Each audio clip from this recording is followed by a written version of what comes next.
सो Archimedes principal समझा दिया मैंने, लेकिन केस 2 भी ले लेते हैं, जो केस 1 लिया था जिसमें बॉडी पूरी सिंक कर जाती है। केस 2 ले लेते हैं। When density of body is less than that of liquid,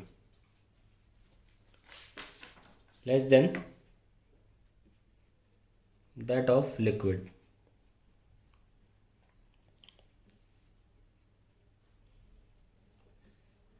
तो हम क्या करने वाले हैं, हम उसी जगह पर, उसी प्लास्टिक पॉलीथीन जो भी लिया था उसी जगह पर हम एक ऐसी बॉडी डालेंगे जिसकी वॉल्यूम सेम होगी, बिल्कुल वहीं फिट करने के लिए, ताकि वो उतने डिस्प्लेस करे। तो इस बॉडी पर नीचे, तो बॉडी पर लग रहा होगा नीचे सॉलिड बॉडी ये भी है, पर हालांकि डेंसिटी इसकी कम है, कोई बात नहीं, सॉलिड तो लिखना ही है। ऊपर अपथ्रस्ट अब भी सेम लग रहा है क्योंकि हमने वॉल्यूम सेम रखा है, लेकिन इस बार क्या है, बॉडी की जो डेंसिटी है वो कम है। जरा लिख लेते हैं, एफ बी कैसे लिखेंगे, volume of liquid displaced by body, volume of liquid displaced by body, that is liquid only displaced, and density of liquid and gravity, और जो weight of body होगा actual weight, that will be msg, जो कि खोलेंगे क्या मिलेगा, density into volume solid, volume of solid into gravity। आपने ज़बरदस्ती अंदर ठूंस दिया बॉडी, जब वो स्टेबल हो जाएगी तब ऑब्वियसली वो ऊपर किसी छोटे पोर्शन के साथ वो तैर रही होगी, ठीक है।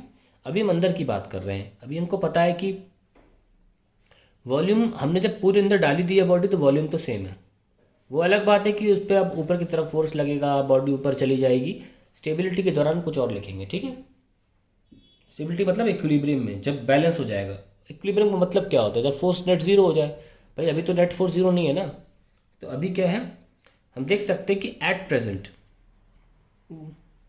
प्रेजेंट वी एल और वी एस बराबर है, दोनों को वी मान लो, जी तो सेम है ही, फ़र्क सिर्फ डेंसिटी का है। और हमने क्या लिया, डेंसिटी ऑफ सॉलिड जो लिया है वो less than density of liquid लिया है। तो ऐसे में हम देख सकते हैं कि एफ बी को लिखा जा रहा है वी रो एल जी, और वेट को लिखा जा रहा है वी रो एस जी। इसमें वी और जी बराबर हो गए, और रो एस छोटा है, इसलिए W is less than F B. और इसका मतलब the body will move in the direction of upthrust, the body will move upwards. क्यों मूव कर रही है भाई, इक्विलिब्रियम के लिए। जब ऊपर जाते जाते जाते क्या होगा, उसका वॉल्यूम धीरे धीरे कम होना चला जाएगा इमर्स्ड पार्ट के, और फिर वो बैलेंस कर लेगी। मैं बताता हूँ मैं क्या बोल रहा हूँ। अभी तो खैर पता चल गया ना आपको कि अपथ्रस्ट ज़्यादा है, तो F B minus weight of the body is the net force. तो बॉडी जो है इस फोर्स से ऊपर जाएगी, एक्सेलरेट करेगी, ऊपर जाएगी, वो net force mass into acceleration लिखा जा सकता है। ये सॉलिड बॉडी है जो एक्सेलरेट कर रही है। कितना है ये, रो ऑफ लिक्विड, वॉल्यूम तो सेम रखा है जब तक इमर्स्ड है, into G minus rho of solid volume into gravity is equals to M S A. So आप क्या कॉमन ले सकते हैं, rho L minus rho S into V G is equals to M S A. तो जिस acceleration से ऊपर जा रही है वो हम बहुत आसानी से निकाल सकते हैं, ऐसे हम एक्सेलरेशन निकाल सकते हैं। मास ऑफ सॉलिड है, ठीक है। और आप चाहें तो मास ऑफ सॉलिड को भी लिख लें, liquid minus solid upon mass of solid के mass density into volume, density of solid into volume of solid into V G, और वी से V cancel. So acceleration upwards क्या होगा इसमें, rho L by rho S minus one into G. ये बहुत important है, कभी आपको क्वेश्चन आएगा तो आप एक्सेलरेशन डायरेक्टली निकाल सकते हो, with what acceleration body is rising upwards. मुद्दा हमारा ये नहीं है डेरिवेशन को करने का, मुद्दा कुछ और है। हम फ्लोटेशन पढ़ाना चाहते हैं आपको, हम पहुंच रहे हैं वहाँ पे। तो अब बॉडी ऊपर जाएगी क्योंकि उस पर एक्सेलरेशन लग रहा है, और तब तक जाती रहेगी जब तक एक्सेलरेशन लगता रहेगा। तब क्या होगा, बॉडी ऊपर जाते जाते एक पॉइंट ऐसा आएगा कि बॉडी जस्ट सतह को छूने लग जाएगी, है ना, जस्ट सतह को छुएगी। अभी भी बॉडी का वॉल्यूम, अभी भी वेट क्या है बॉडी का, वॉल्यूम पूरा इनटू डेंसिटी ऑफ बॉडी, जैसे सॉलिड इनटू ग्रेविटी, अभी ये है। और यहाँ पे जो अपथ्रस्ट है वो है volume into density of liquid into gravity. हमको पता है कि अपथ्रस्ट जो है वो ज़्यादा है वेट से। अभी बॉडी जस्ट सतह पर है तो अभी इक्विलिब्रियम की कंडीशन नहीं आई ना, कैसे आएगी भाई, बॉडी का वेट तो बदल नहीं जाएगा, वेट तो बॉडी का सेम ही रहने वाला है। बदल क्या सकता है, सोचो, बदल सकता है अपथ्रस्ट। बॉडी का वेट तो स्टैटिक है, जब तक आप ग्रेविटी चेंज नहीं करोगे बॉडी का वेट नहीं बदलने वाला। ये बात तो मास लिखा है बॉडी का, मास बदलते सुना है कभी, नहीं बदलता ना, तो ये फिक्स्ड है।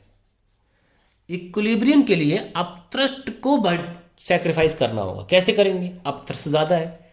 नोटिस करें कि ये पार्ट जो है ये आप बदल नहीं सकते, पानी की डेंसिटी बदल नहीं सकते, जी की वैल्यू बदल नहीं सकते, सॉलिड की डेंसिटी बदल नहीं सकते, जी की वैल्यू बदल नहीं सकते। बदलें क्या, बदलना पड़ेगा वॉल्यूम। वॉल्यूम ऑफ बॉडी नहीं बदल सकते, पर वॉल्यूम ये कौन सा है, डिस्प्लेस्ड बाय बॉडी, या यूँ कहें जितना इमर्स होगी बॉडी उतना ही डिस्प्लेस करेगी। तो अब बॉडी धीरे धीरे ऊपर उठेगी, स्टेबिलिटी के लिए अपने अपथ्रस्ट को कम करेगी। कैसे, वो ऐसे आ जाएगी यहाँ पे।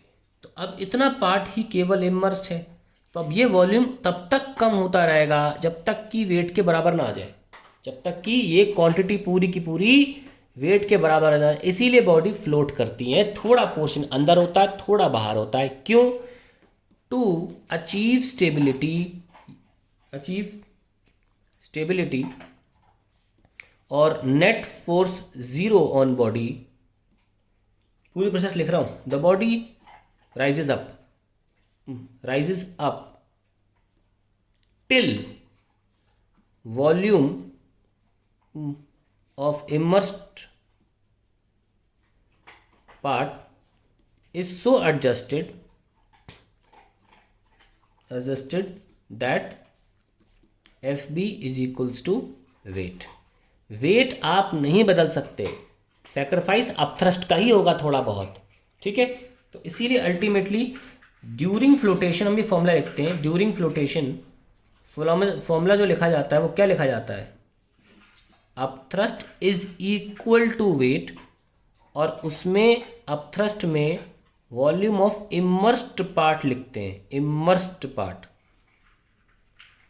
Immersed into density of liquid into gravity is equals to volume of solid body into density of solid into gravity. ये वेट बदलता नहीं है, जो है वही रहेगा, ठीक है। So now you can find out easy, g cancel कर लो, तो अब आसानी से कितना पार्ट इमर्स्ड हुआ है वो आप निकाल सकते हो। कैसे, सॉलिड अपॉन लिक्विड, ऐसे आप इमर्स्ड पार्ट आसानी से निकाल सकते हो।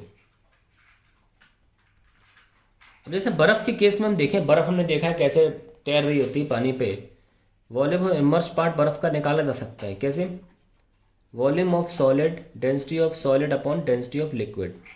हम निकालना चाहते हैं कि पूरी बॉडी का जो वॉल्यूम है सॉलिड बॉडी का, उसका कितना फ्रैक्शन इमर्स्ड रहेगा, नीचे रहेगा। हमको पता है सॉलिड आइस का जो डेंसिटी है वो 917 होता है, 917 आइस का डेंसिटी बता रहा हूँ मैं आपको, kg पर मीटर क्यूब होता है आइस की डेंसिटी, और लिक्विड की हम जानते हैं 1000 होती है, यानी कि वाटर फॉर्म की 1000 होती है। तो कितना आया, 9.917 ऑफ सॉलिड। तो इमर्स्ड पार्ट कितना हुआ, तो वी इमर्स्ड पार्ट हुआ 91.7% of total volume.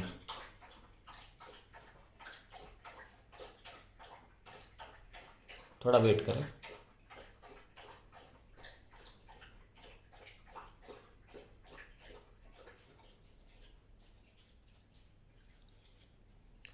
That is what we are talking about flotation में।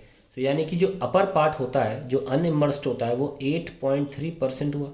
इसीलिए जो आइसबर्ग होते हैं वो जितने दिखते हैं ना, उसका 91 यानी कि 1/11 टाइम्स नीचे होते हैं।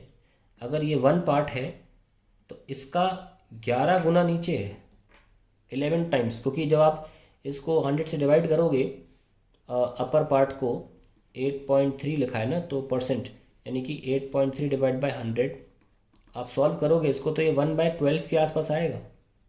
यानी कि 1/12 हिस्सा नीचे ऊपर होता है केवल। अगर पूरे 12 हिस्से तो उसका एक पार्ट होगा ऊपर और 11 पार्ट 11 टाइम्स पार्ट नीचे होगा। इसीलिए आइसबर्ग जब कोई टकराता है तो धराशायी हो जाता है, क्योंकि आइस मोस्टली नीचे रहती है। This is all about flotation.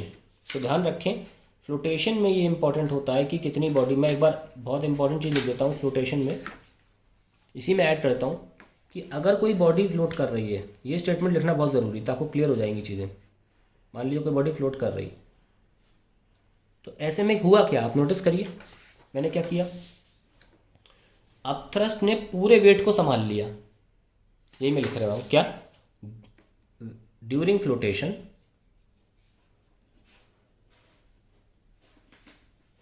Obviously जब स्टेबिलिटी मिल गई हमें, ऊपर आते में नहीं, the upthrust is equals to total weight of the body, total weight of the body. पूरी बॉडी का वजन अपथ्रस्ट को झेलना होता है, जबकि अपथ्रस्ट केवल वेटेड पार्ट की वजह से ही पाया जाएगा। केवल जितना पार्ट गीला है उतना पे ही अपथ्रस्ट लगेगा। ध्यान रखें, अपथ्रस्ट इस केस में क्या होता है, upthrust is due to the liquid displaced only by the weighted part of the body, weighted part of body. इसलिए मेरा ये अपना मानना है कि हमेशा आप एक इम्पॉर्टेंट चीज़ लिखें कि अपथ्रस्ट का फॉर्मूला जो है वो VL ना लिखें, volume of liquid displaced into rho into liquid into gravity, ये सब ना लिखें। इसमें क्या होता है कि दो कंडीशन हो जाती हैं, जब इमर्स है तो लिक्विड लिखना पड़ रहा है, जब नहीं इमर्स है तो जितना इमर्स पार्ट है। बेस्ट होता है कि आप एक फाइनल फॉर्मूला लिखें अपथ्रस्ट का, that is V immersed into density of liquid into gravity. ये तो नहीं हटेगा, ये तो सेम रहेगा। इससे फ़ायदा यह हुआ व्हेन इट्स केस 1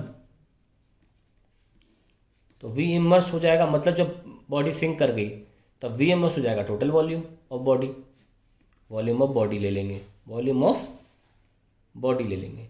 और जब केस 2 की बात होगी, व्हेन इट्स केस 2, तब हम V इमर्स्ड को लेंगे volume of weighted part, volume of weighted part only. ठीक है, तो आर्किमिडीज खत्म हो गया।